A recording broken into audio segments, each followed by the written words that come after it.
Ugochi was a devoted mother, living in a peculiar village named Umuofia.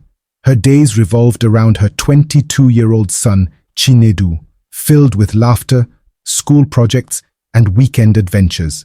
On a bright Saturday morning, they set out to the farm, the sun shining brightly, oblivious to the shadows that lingered just beyond their happiness. As they returned home that hot afternoon, Ugochi felt very tired, but she tried and used her last energy to prepare food for herself and her son. As the sun was going down and the pot of food she was making was still on fire, Chinedu, who always loved to move around with his peers, made his way to the village square where they normally played and mingled with each other. That evening's outing was unlike any other. When he was on the farm, he was thinking of the oncoming new Yam Festival, and he was excited that he would participate in the village's annual masquerade outing. He was eagerly anticipating the new Yam celebration. He missed it the previous year because of a holiday visit to his uncle in the city. As he approached the village square, he heard the sound of the drums and assured himself that the preparations for the new Yam Festival had begun. Obi, the chief priest and the head of the village masquerade dance, was at the square to watch the young men participate in the dancing rehearsals for the festival's masquerade displays. When Chinedu joined his peers, the dance style changed. Obi was excited about the outcome of his performance because he had made a promise to himself to give the villagers the best entertainment at the upcoming New Yam Festival. When he jumped into the dance, he couldn't hold his joy. He displayed his dancing styles and artistic steps in a way that reflected his years of experience and expertise. At the end of that evening's dancing practice, Obi held Chinedu by his hand and openly declared him the one who would wear the masquerade costumes on the day of the New Yam Festival. Chinedu stood out among the others as the only one who could compete with him during the dancing practice. "You have made me proud," Obi said to Chinedu. "I have chosen you to wear the masquerade costumes and dance to give the villagers your best on the festival day. Our people need the best entertainment, and I am sure you will not disappoint them."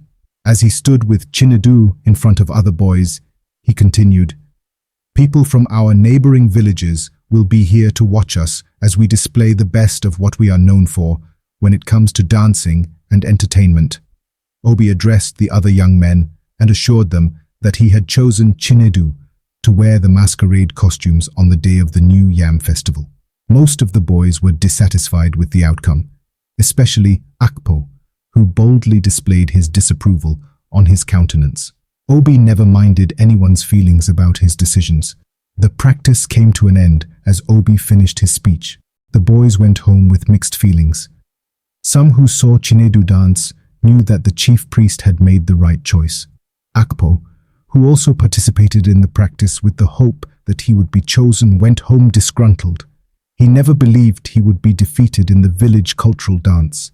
He had worn the masquerade costumes in previous years. Choosing Chinedu to wear the costumes on the festival day presented a significant challenge to him. As he made his way home, numerous thoughts raced through his mind. He avoided Chinedu and went home in a different direction. His anger was evident on his face, yet he was powerless to alter the circumstances. Obi knew what the villagers wanted, and for him, he had made the right and irreversible choice. His priority was to give the villagers the best. Ugochi was already worried that Chinedu was not yet at home. The fowls had started making their beds, and the early birds had retired to their nests as evidence that the night was setting in. She had come out to peep at every little sound, thinking it was Chinedu's footsteps. As she was in deep thought about whether she could go out in search of her son, Chinedu appeared through the back of their compound. He had gone to check on his traps, which he almost forgot to do because of his involvement in the masquerade dance rehearsal. "What kept you behind at the village square?" Ugochi asked, her gaze fixed on her son. Chinedu smiled in his usual easy way. He proceeded to fetch water from the mud pot located at one corner of her house. He was attempting to have a sip from the cup of water when Ugochi raised her voice high at him. "I am sure you heard me correctly. What kept you at the village square?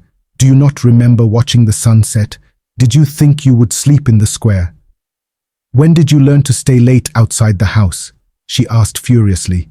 Chinedu gazed at the cup of water in his hand and was unable to utter a word. He was taken aback by her mother's sudden anger towards him, convinced that he had only gone to the village square and the small bush near their house to set his traps. He held the cup of water as though it was a cup of poison. He lowered his hand to place the cup back. He poured the water onto the ground with a shaky hand. He was both surprised and curious at her mother's sudden change in mood. He rarely saw her mother in the mood she was now. Ugochi not only loved his son, but she devoted her entire being to him, viewing him as her only hope, after losing her husband and 2 children to the Agba River a few years ago. She always became worried and scared of anything that could endanger the life of her only son. Chinedu moved forward at a slow pace toward her mother. He was trying to explain to her the reason he came back late. Occasionally, he conveyed her mother's emotional distress, having witnessed the simultaneous burials of his father and his 2 brothers.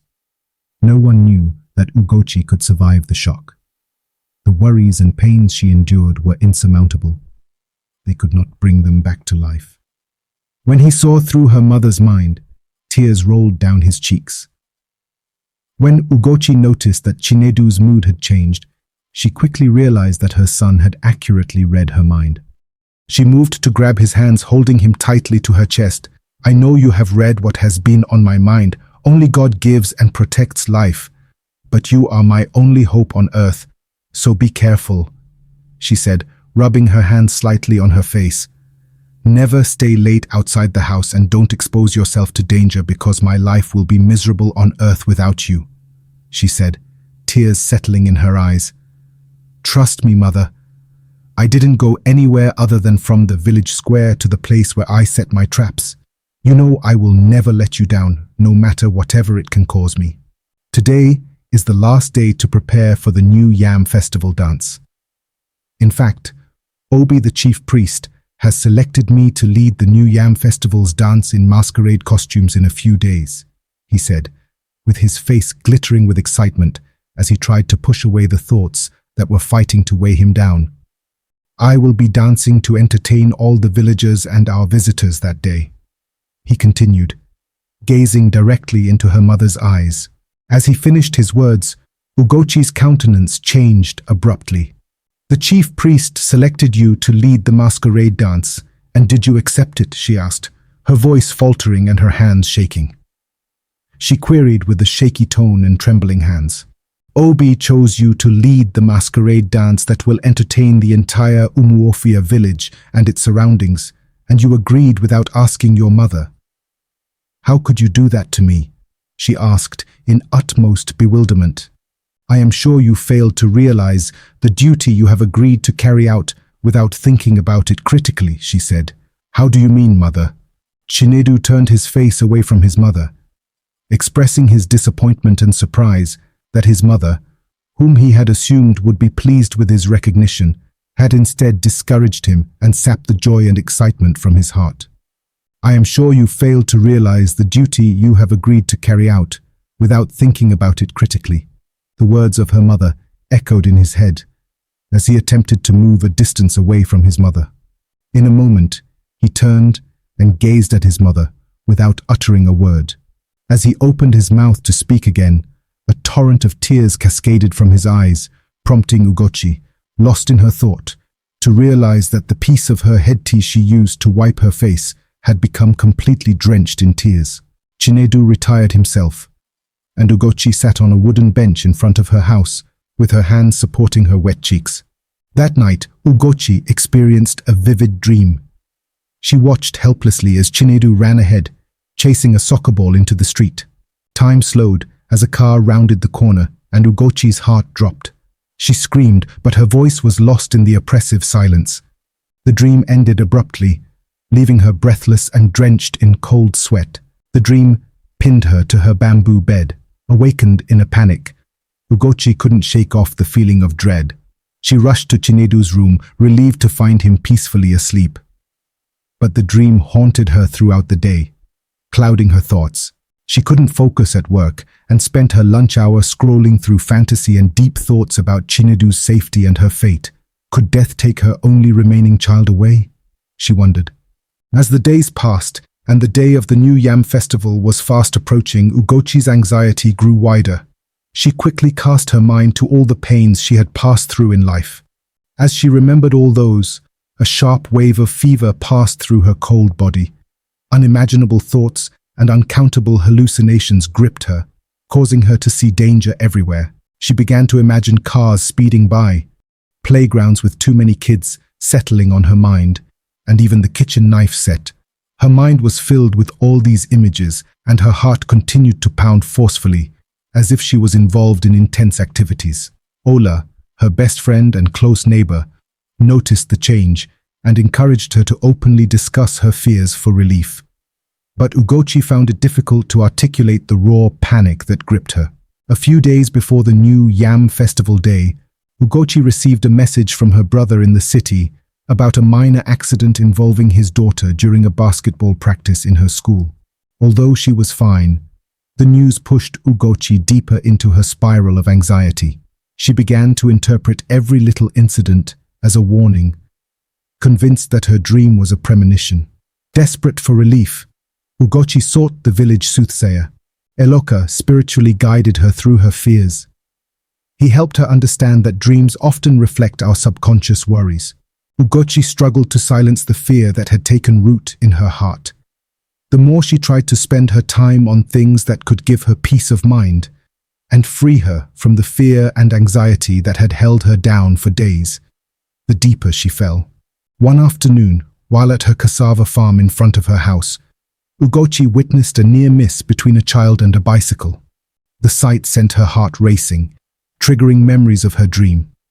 Instead of retreating, she took a deep breath and approached the child's mother. They struck up a conversation about safety and awareness, and for the first time, Ugochi felt a flicker of control over her fears. She was now trying to muster courage with all her ingenuity to face the darkness. Determined to confront her nightmare, Ugochi began to expose herself to her fears. On the village safety day, she organized a group meeting with other caring and security-conscious mothers at the village square and marketplaces, especially during the period when the new Yam Festival was drawing near. The rich in the city would soon come home with their exotic cars, and the lives of our children would be in danger, she thought. She invited families to learn about traffic safety and emergency preparedness. It was a small step, but it empowered her. Suddenly she felt healing and hope, but it was only visible on the outside, as fear and anxiety consumed her mind. As the event approached, Ugochi felt the weight of her dream lift slightly. The support from her safety group in the village reassured her that she wasn't alone in her fears. Chinedu, excited about the upcoming event, became her anchor, reminding her of the joy in their lives. She had suddenly agreed with Chinedu to lead the masquerade dance on the new Yam Day. Ugochi had finally accepted that she would embark on any journey that could make her only remaining child happy on earth and beyond. Let the will of God prevail, she said in her mind. The safety group Ugochi organized was a success, filled with laughter, learning, and connection. She realized that while her dream had shaken her up, it also opened the door to conversations about safety and awareness in Umuofia village and its environs. She learned to embrace her fears rather than let them control her. Later, Ugochi looked back on that fateful dream with a sense of gratitude. It had been a catalyst for change, pushing her to confront her anxieties. She understood now that life was unpredictable, but she could choose how to respond to it. Within her life and always by her side, she embraced each day with renewed appreciation, not knowing what the future had in store for her. The long-awaited day had finally arrived, with light beyond shadows. The entire village square was filled to its brim, and the sound of drums of music in different rhythms filled the air. Farmers whose farm proceeds paid off were in jubilation, thanking God that they were alive to eat the fruits of their labor. Others with poor produce thanked God for their lives too. They believed that the next new Yam Day would be better. They were also optimistic, believing that once there is life, there is hope in abundance. The masquerade boys were in their height of ecstasy and frenzy as they suddenly became uncontrollable in their displays. Ugochi stood in an elevated corner of the village square, watching Chinedu show off his God-given dancing talent. The entire village was watching with keen interest, deriving joy from the entertainment emanating from the drum beats and the acrobatic dancing steps that followed it. Chinedu got loose in his chain of ecstasy and frenzy. He was dancing side by side with Obi, the chief priest, who held live fowls in his two hands. He wore handmade lion skin clothes loosely draped over his body. He decorated his bare hands and legs with white enzu. He carried a mud pot filled with birds' feathers of different colors. Smoke of a very poignant odor incessantly gushed out of the pot as he danced with sweat covering his forehead. He occasionally brandished the long machete, which he later fastened permanently to his waist. He and Chinedu suddenly became the center of attraction. Ugochi's face was radiating with a smile and joy as she stood side by side with Ola, her best friend. The dream that once haunted her had transformed into a lesson in resilience. She had learned to navigate the shadows, finding strength in vulnerability and hope in God. As the sun began to set, she smiled, knowing that while life held uncertainties, love and awareness would always light the way forward. But could she continue in the joy and the sweet feelings that momentarily filled her heart? Does she really know what her fate and future hold? As Chinedu was at the peak of his acrobatic display, a sudden swap of indescribable light flashed through Ugochi's head. She swiftly changed her position, and her friend, noticing the change in her mood, followed her closely. Ugochi became restless and scrambled to find her way into the crowd to meet her son. She had had enough of the sorrows and emotional discomforts caused by death, and she would not want to witness another one right in her face. She realized that Chinedu was crossing boundaries with his dangerous acrobatics. She began to lose her resilience, empowerment, and hope. She was completely gripped and overwhelmed by the feeling of motherhood, fear, and the darkest dreams of her life, all of which could lead to her doom. In retrospect, her head started rumbling. All the good and bad things that took place in Umuofia village became fresh in her mind. In the vibrant village of Umuofia, the annual New Yam Festival was a time of joy and celebration. The air was filled with laughter, music, and the aroma of delicious food. Among the festivities, the most anticipated event was the masquerade dance, where the village's bravest and most skilled performers showcased their talents. The young Chinedu, known for his adventurous spirit, gave in all his energy to participate in the dance after receiving his mother's approval. He has only missed the festival ceremony once since his birth. He had watched the acrobats for years. He had dreamt of impressing the villagers with his own daring feats. On the day of the festival, Chinedu donned a colorful masquerade costume and was determined to make the day colorful and memorable in the minds of the spectators who gathered from all clans of Umuofia village, as well as from the neighboring villages. Hiding his identity and igniting his confidence in his colorful masquerade costumes, he waved his hands at the audience with an infectious and beautiful smile on his face. As he joined the performers, the crowd roared with excitement each time he danced acrobatically, twisting his body in different dancing steps in rhythm with drums and hand claps of the watchers who had already buried their minds to the tunes of the talking drums. Obi, the chief priest, occasionally brandished his long machete in the air to move the crowd backward, as they had already formed a circle, swaying themselves towards the center of the village square. Small, golden metal bells were tied tenaciously on the chief priest's two legs, which dangled continuously as he walked around the masquerades with the live fowls already in between death and life in his left hand. Chinedu, feeling the thrill of the moment, decided to attempt a new acrobatic display, a daring flip from a high platform. The villagers cheered him on, unaware of the danger he faced. With a deep breath, Chinedu climbed to the top, his heart racing. He looked down at the crowd, their faces filled with encouragement, but in his eagerness he failed to notice the slippery edge of the platform. He leaped into the air, performing his flip with grace, but as he descended, he lost his footing.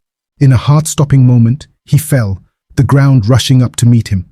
The villagers gasped in horror as he landed with a thud, silence falling over the once celebratory atmosphere. Chinedu lay still, and the joyful festival turned into a scene of shock and grief. As the villagers rushed to help, they discovered that Chinedu had not survived the fall. His adventurous spirit had led him to a tragic fate. The news spread quickly, casting a shadow over the festival that was meant to celebrate life and abundance. Ugochi had just lost everything she held dear in her life. The world turned around her as some women on the ground, who were led by Ola, her best friend, were dragging her home. She cried profusely and uncontrollably. I saw it coming. My dreams did not show me a different picture, and my spirit never lied, she groaned as the women held her tightly. The entire village mourned the loss of the spirited boy, and in his honor they decided to transform the new Yam Festival into a day of remembrance of him. They erected a small shrine in the village square, adorned with yam tubers and flowers, to honor Chinedu's memory. From that day forward, the villagers told the tale of the masquerade boy. They reminded one another of the importance of safety and caution, especially during festivities. Chinedu's spirit lived on in their hearts, inspiring them to celebrate life while remembering the fragility of it. And so, the new Yam Festival became a blend of joy and reflection, ensuring that Chinedu's adventurous spirit would never be forgotten.